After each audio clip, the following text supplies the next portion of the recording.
అంటే ఇలాంటి సమయంలో నాకు ఒక కథ చెప్పి ఒక పీరియడ్ ఫిలిం అని చెప్పి చాలా ఇబ్బందులు పడ్డాం. అది 2 కరోనా సీజన్స్ వచ్చినాయి, 2 కరోనా వేవ్స్ వచ్చినాయి, నలిగిపోయాం.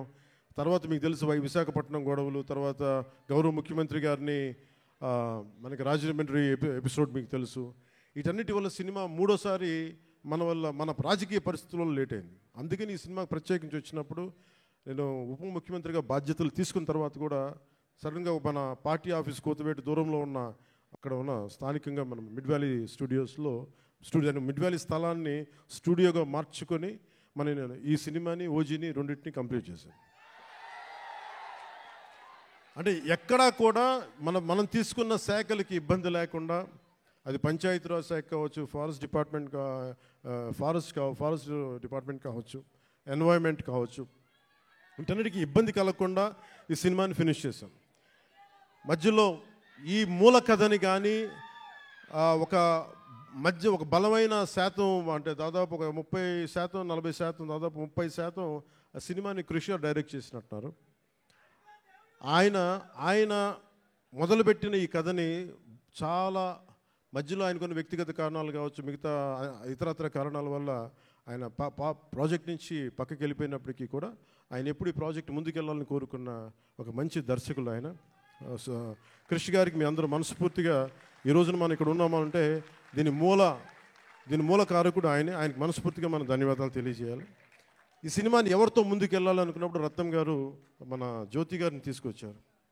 జ్యోతి కృష్ణ గారు వారి అబ్బాయి రత్నం గారు అబ్బాయి, లండన్ ఫిల్మ్ మేకింగ్స్ నేర్చుకొని వచ్చిన వ్యక్తి, డైరెక్టర్ కూడా ఆయన ఈ సినిమాని ఇంత తక్కువ కాలంలో ఎఫెక్టివ్గా చేయగలిగారంటే ఇది ఆయన సత్తా.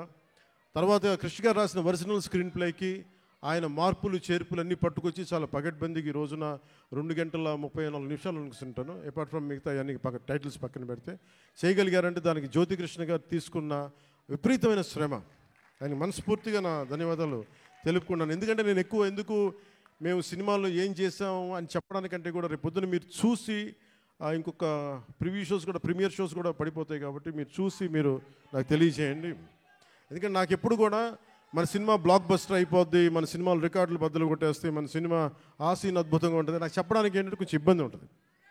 ఎందుకంటే నేను ఏ సినిమాలు కూడా ఎంత రికార్డు చేస్తాను నేను ఎప్పుడూ తెలియదు.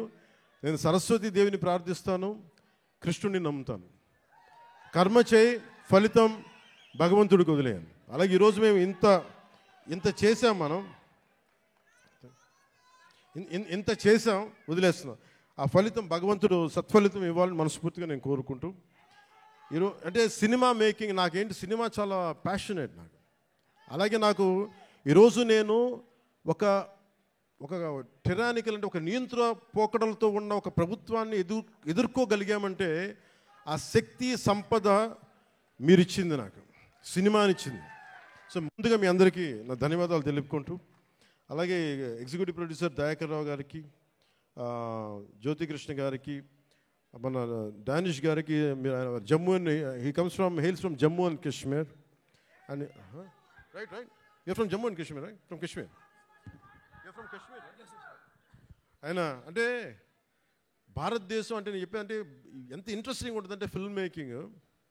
నిధి Agarwal is from northern part of the India, he's from Kashmir. మేమేమో ఇక్కడి నుంచి వస్తాం. అలా ఒక్కొక్క యాక్టర్ని తీసుకుని కొంతమంది విదేశాల నుంచి వచ్చారు. అంటే ఫిల్మ్ మేకింగ్, సినిమా అనేది దీనికి కులం లేదు, మతం ఉండదు, రేస్, రిలీజియన్, లింగ్విస్టిక్ బ్యారియర్స్ ఏముండవు. మేమందరం కూర్చొని దేనికి పనిచేస్తామంటే మీకు ఆనందం కలిగించాలి. ఒక బలమైన కథ చెప్పేటప్పుడు మీరు థియేటర్లో కూర్చొని ఇలా కొట్టి బాగుంది ఆహా అనిపించాలి, దానికోసం ఒక ప్రయత్నం చేస్తాం అందరం. నేనంటే కదా ఏ హీరో అయినా సరే, ఏ ఫిల్మ్ మేకర్ అయినా సరే, ఇలాంటి మేమందరం కష్టపడుతున్నప్పుడు నాకు చాలాసార్లు అనిపించేది ఈ సినిమా సరిగ్గా రూపుదిద్దుకుంటుందా, ఎట్లా ఉందో ఇప్పుడు ఒక భయం ఉండేది నాకు. కానీ ఎప్పటికప్పుడు ఒక చిన్న ట్రైలర్ రిలీజ్ చేసి కృషి గారు దాని మ్యూజిక్ నాకు ఎప్పుడు ఒక జీవాన్ని పోసేది.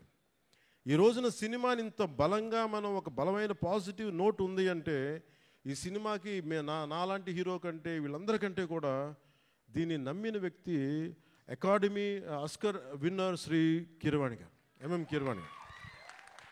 అంటే ఆయన కనుక సినిమాకి డైరెక్షన్ లేకపోతే ఈ సినిమా ఇంత అద్భుతంగా వస్తా నాకైతే సందేహం.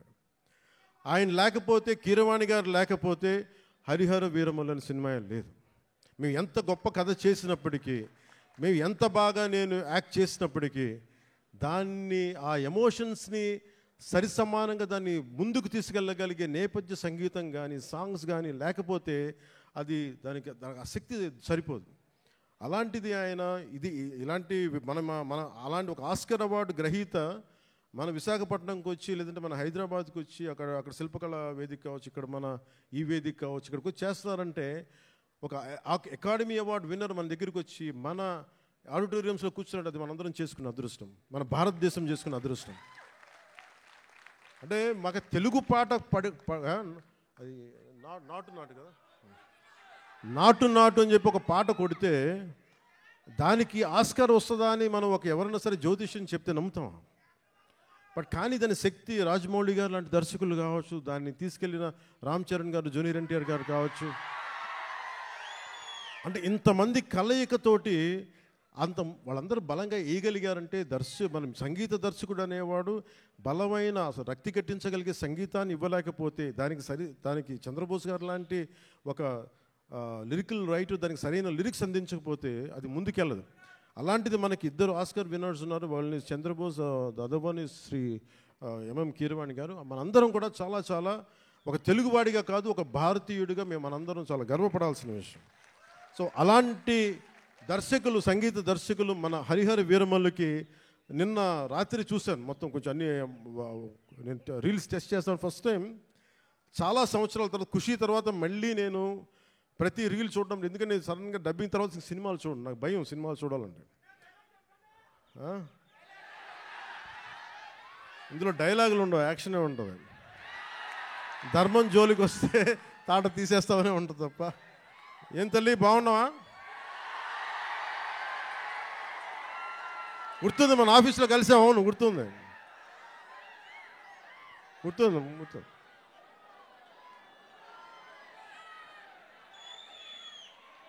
మాట్లాడదాం. ఈతమాను ఇల్లు కాదు, తాటిమాను తావు కాదు, తగిలినోడు మొగుడు కాదు, తగరము బంగారు కాదు.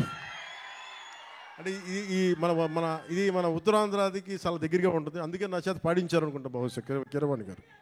ఇలాంటి మన కీరవాణి గారు నేను చాలా సంవత్సరాల తర్వాత, ఖుషి తర్వాత, బాబు నువ్వు ఒక్కడే ఎక్కువ డిస్టర్బ్ చేస్తున్నావు, ఆగమ్మ ఒక్క నిమిషం చాలు, చాలు ఓకే చాలు. చాలా సంవత్సరాల తర్వాత, ఖుషి తర్వాత ఈ సన్నివేశం, ఇది రెండు భాగాల సినిమా అయింది. ఆఖరి భాగం, ఈ ఫస్ట్ పార్ట్ ఎలా ఎండ్ చేయాలి అని అనుకున్నప్పుడు ఇది హిస్టరీ మనందరికీ అర్థం కావాలి. నేను నిన్న నుంచి ఇంటర్వ్యూస్ ఇస్తుంటే మీరందరూ కొద్దిమంది చూసే ఉంటారు. మీరందరూ చూస్తే నేను ప్రామినెంట్గా చెప్తుంది, ఈ సినిమా మీకు ఏమి ఇస్తుంది, ఎలాంటి అనుభవం ఇస్తుంది, ఏం చూడాలి, ఏం చెప్పాలనుకుంటున్నారు ఈ సినిమా అంటే. నాకు cinema is a purely entertainment. నేను డబ్బులు తీసుకొని సినిమాకి వెళ్తే నాకు ఎంటర్టైన్ చేయాలి. నేనే నమ్ముతానంటే నా సినిమాని ఎడ్యుటైన్ చేయాలి అనుకుంటాను. ఎడ్యుటేషన్ అంటే మనల్ని ఎడ్యుకేట్ చేయాలి, మనల్ని ఎంటర్టైన్ కూడా చేయాలి. నేను అలాంటి సినిమాలు ఇష్టపడతాను. సో నా సినిమాలు ఎంతో కొంత నాకున్న ఆలోచన ప్రాసెస్ని బెటర్ చేయాలి.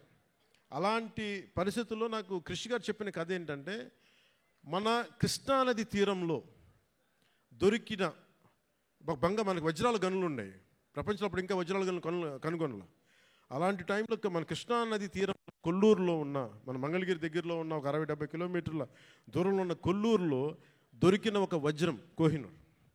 ఆ కోహినూర్ని గోల్కొండ నవాబ్ కులీ కుతుబ్ షా చేతికెళ్తే అది అక్కడి నుంచి మొఘలాయిల చేతికెళ్ళి ఆ తర్వాత ఇప్పుడు అది లండన్ మ్యూజియంలో ఉంది.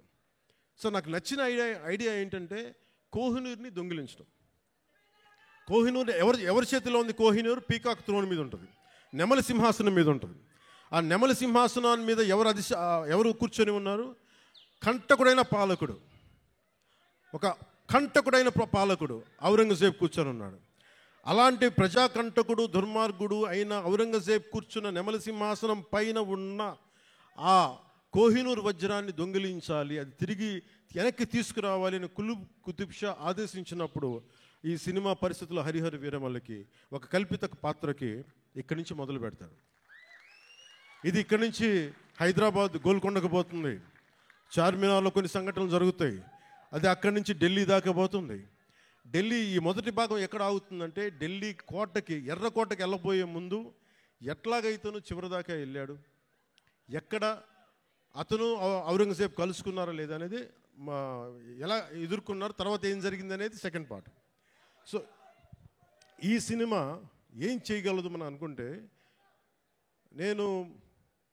నేను ఎప్పుడు కూడా చాలామంది సనాతన ధర్మం అంటే ఇది నాట్ అగేన్స్ట్ ఎనీ రిలీజన్. సనాతన Dharma is not against Christianity. సనాతన Dharma is not against Islam. Sanatana Dharma is something which unites us all. అందరిని కలుపుకు తీసుకెళ్ళాను. కానీ అలాంటి సనాతన ధర్మం అంటే మీరు చెప్పండి, అలాంటి సనాతన ధర్మాన్ని అంటే ఇమాజిన్ ఔరంగజేబ్ లాంటి పాలకుడు పరిపాలించే సమయంలో మనం ఊహించుకోగలమా? ఒక రోజున ఇదే భారత వనిలో, ఇదే భారత నాడులో నువ్వు హిందువుగా ఉండాలంటే జిజియా ట్యాక్స్ పే చేయాలి అని. అలాంటి సందర్భాలు ఉన్నాయి మనకి. నేనేమంటే I'm not against any kings, I'm not against Aurangzeb, I'm not against any Mughal ruler. నేనేమంటానంటే తప్పులు జరిగినప్పుడు అన్నీ సమానంగా తెలియజేయాలి. మనకు చాళుక్యుల గురించి తెలుసా? మనకి పాండ్య రాజుల గురించి తెలుసా? విజయనగర మన రాజ్యం గురించి తెలుసా? మనకి మన హిస్టరీ బుక్స్లో more about Mughals and less about other Kings. So ఈ సినిమా ఏమి ఎక్స్పోజ్ చేస్తుంది అంటే, ఈ సినిమా ఈ ప్రాసెస్లో, కోహినూర్ని తెచ్చే ప్రాసెస్లో హీరోకి జరిగే కొన్ని సంఘటనలు ఏం జరుగుతాయి అంటే, జిజియా ట్యాక్స్ పే చేయడం. నువ్వు హిందూగా వెళ్ళాలి అంటే నువ్వు పన్ను కట్టాలి. సో పన్ను ఆ కట్టే సమయంలో that is the action episode ఉంటుంది. అంటే ఒక రిలక్టెంట్ వారియర్, యుద్ధంలో పాల్గొనాలని లేదు వాడికి, ఎదుర్కోవాలని లేదు, తన బతకాలనుకునేవాడు. అలాంటి వ్యక్తికి ఎలాంటి పరిస్థితులు వచ్చినాయి, ఎలా తిరగబడ్డాడు, ఆ కోహినూర్ వజ్రం వెళ్ళే ప్రాసెస్లో ఏమేమి జరిగినాయి, అది బేసిక్గా ఈ ఫస్ట్ పార్ట్ కథాంశం. సో మేము కోరుకున్నది ఏంటంటే, ప్రత్యేకించి నేను ఎందుకు డిజైన్ చేసిన యాక్షన్ సీక్వెన్స్ అంటే, నాకు పోరాటాలు చేసేటప్పుడు ఒక్కడిని కొడితే 10 మంది చెల్లా చెదురు పడిపోవడం నాకు, నా రేషనల్ మైండ్కి, నా లాజికల్ మైండ్కి ఇబ్బందిగా ఉంటుంది. ఇంకా నేను మార్షల్ ఆర్ట్స్ చదివాను, దాన్ని ఫిలాసఫీ చదివాను, నేర్చుకున్నాను, ప్రాక్టీస్ చేస్తాను. ఈ మధ్యన పాలిటిక్స్కి వచ్చి వదిలేశాను. కానీ లేదంటే రెగ్యులర్లీ నేను ఎస్క్రీమా అంటే మార్షల్ ఆర్ట్స్ని ప్రాక్టీస్ చేస్తూ ఉంటాను. ఎందుకంటే నేను strong body with strong mind is essential for every human. ఇది నేను నమ్ముతాను. అంటే ఒక బలమైన శరీరం ఉండాలి, ఒక బలమైన మనసుతో పాటు బలమైన శరీరం కూడా ఉండాలి. ఇది నేను నమ్మేవాడిని మనస్ఫూర్తిగా. అందుకే నేను మార్షల్ ఆర్ట్స్ని చాలా బలంగా నమ్ముతాను. సో అందుకని నాకున్న సెన్స్ నాకేమనిపిస్తుంది, ఇలా చేద్దాం అంటే, ఫైనల్గా ఆ ఎంటైర్ ఎపిసోడ్ ఎలా చేస్తే బాగుంటుంది. నా కళ్ళ ముందు నేను హిందూగా జిజియా ట్యాక్స్ పే చేయాలి అంటే ఏమేం జరుగుతాయి సంఘటనలు అని చెప్పి నేను ఆ సమయానికి, ఆ టైమ్స్కి వెళ్ళి ఏమేం జరిగితే ఎలా జరుగుద్ది ఈ ఊహించుకునే ప్రాసెస్. అందుకే నా లాస్ట్ 18-20 minutes నేను కన్సీవ్ చేయాల్సి వచ్చింది. అది అవసరార్థం, అది నాకు ప్రూవ్ చేసుకోవాలని కాదు, కానీ ఇలా చేస్తే బాగుంటుంది, అలా చేస్తే బాగుంటుంది అని చెప్పి మొత్తం ఆ సీన్ కన్సీవ్ చేసి తిరిగి ఎగ్జిక్యూట్ చేసే టైంలో నేను నేర్చుకున్నాను కాబట్టి మార్షల్ ఆర్ట్స్. వీటిని అంటే నేను చెప్పేది ఇది ఎక్స్ట్రాడినరీ మార్షల్ ఆర్ట్స్ అని కాదు, కానీ చాలా రియలిస్టిక్గా ఎంత చేయగలమో అంత ప్రయత్నం చేశాం. దానికి కీరవాణి గారు అందించిన మ్యూజిక్ నాకు నిజంగా నిన్న రోమాలు నిక్కుపొడిచి అంత అద్భుతంగా అందించారు. సో ఈ సినిమా మీకు ఇంకో 9:30కి మీకు ప్రీమియర్ షోస్ పడబోతున్నాయి యూఎస్లోను, ఇక్కడ మీకు. అందుకే మీ సమయాన్ని ఎక్కువ వేస్ట్ చేయను. 7:15 అయిపోతుంది కాబట్టి బాగుంటుందని మీ అందరికీ తెలియజేసుకుంటూ, నాకు ఈ అవకాశాన్ని ఇచ్చిన మీ అందరికీ, ప్రతి ఒక్కరికి పేరున ధన్యవాదాలు తెలుపుకుంటూ, నాకు కోరిక ఉంది, ఈ సినిమా అన్న ఎంతసేపు ఒక మంచి హిట్ ఇవ్వనా అంటే నేను భగవంతుని కోరుకున్నా ఒక గబ్బర్ సింగ్ లాంటి హిట్ మా అభిమానుల కోసం ఇవ్వమని. అలాగే ఈ రోజున నాకు నటనలో ఓనామాలు దిద్దుకున్న నా విశాఖపట్నం నేల నుంచి నేను భగవంతుని సరస్వతి దేవిని కోరుకుంటా ఉన్నాను. మీ అందరూ ఆనందించే ఘన విజయాన్ని ఇమ్మని నేను నాకు ఆ సరస్వతి మాతని కోరుకుంటూ సెలవు తీసుకున్నాను. జై భారత్.